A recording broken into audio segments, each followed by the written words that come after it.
Pessoal, abro o vídeo de hoje mostrando que o governo Bolsonaro peidou na farofa, como se diz no jargão popular.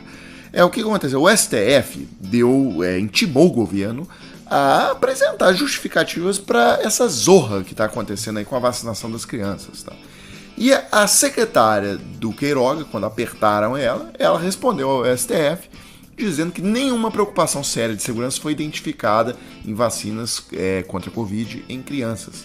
Então você vê que a posição oficial do governo Bolsonaro é uma coisa, a posição pro gado imbecilizado é outra. Falei com duas fontes que tiveram contato no período recente com o ministro Marcelo Queiroga. E esses dois contatos que falaram com ele disseram o seguinte: ministro, agora me conta aqui, se de fato acredita que tem problema com essa vacina em crianças de 5 a 11 anos? Sabe o que ele respondeu? Não acredito não. O problema é que precisa dar um argumento para os apoiadores do presidente. O presidente está muito preocupado em não perder apoio na base dele. E aí o ministro Marcelo Queiroga não tem vergonha nenhuma de reconhecer que o problema não é a ciência, o problema é a base política do presidente que não tolera a vacina e que, portanto, teria uma grande decepção com Bolsonaro se ele agisse de maneira diferente. E aí vem o próprio ministro, dentro da estrutura dele do ministério, e se depara com essa humilhação, que vê haver uma secretária dando resposta ao Supremo Tribunal Federal dizendo que a vacina de crianças é sim importante. Mas ele não está preocupado com isso, porque Marcelo Queiroga já se despediu desse figurino de médico, de apoiador da ciência. Ele não está preocupado, ele está preocupado em pagar uma conta para ajudar o próprio chefe. Medicina, tchau, já foi há muito tempo. Ciência, nem passou por ali, porque se tivesse passado, nem ministro da Saúde ele teria sido, esse cargo ele não teria topado. Mas então você veja, né, que a canalice no governo Bolsonaro, ela bate recordes dia após dia, nunca tem o máximo, não, você sempre pode superar o dia anterior, né? Inclusive agora, né, a água lá na Bahia, as pessoas estão com a água no nariz, literalmente, tá? E o Bolsonaro anunciou que vai viajar para Santa Catarina. Então a Folha traz aqui pra gente: presidente deve celebrar a virada do ano em São Francisco do Sul e retornar a Brasília só em 3 de janeiro. Ele que já tá há 10 dias, andou lá no Guarujá com o Pedro da Caixa, andou de lanche e tal, tudo que vocês acompanharam aqui. Eu vou colocar uma imagem que mostra como que tá a Bahia agora, o sul da Bahia. O volume de água chegou a ultrapassar o teto das casas. A casa de Dona Maria, a casa de Dó morava, a casa de Vanusa, a casa de Camarão, a casa de Negão de Francine.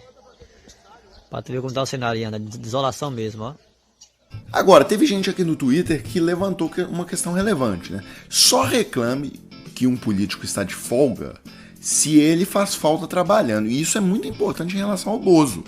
Porque realmente, se você pensar nas coisas que o Bozo faz, era capaz dele piorar a assistência que o governo do estado da Bahia, que os municípios lá estão tentando dar a essas pessoas, né? Inclusive hoje, na Folha de São Paulo, tem uma entrevista com o Calil, prefeito de Belo Horizonte, e ele faz uma denúncia gravíssima, né? Ele disse que quando teve aquela chuva muito violenta que destruiu Belo Horizonte em 2020, e o Bolsonaro não fez porcaria nenhuma, né? Então eu vou ler para vocês esse trecho que mostra como que o Bolsonaro lida com essas catástrofes. Ele vai dar voltinha de helicóptero, promete mundos e fundos e não entrega nada. Então a Folha pergunta pro Calil assim, né? O Zema, que é aquele bolsonarista, governador de Minas, tal, seu possível rival no ano que vem, é um dos poucos governadores que apoiam o presidente Bolsonaro. Qual você acha que seria o interesse do Zema nessa relação? Aí o Calil responde assim: eu não sei. Não sei se ele quer tomar cerveja com o presidente Bolsonaro. O Bolsonaro nunca olhou para Belo Horizonte. Veio aqui, tivemos a tragédia das chuvas, ele voou de helicóptero, prometeu, dentro do aeroporto de Confins, R$1 bilhão.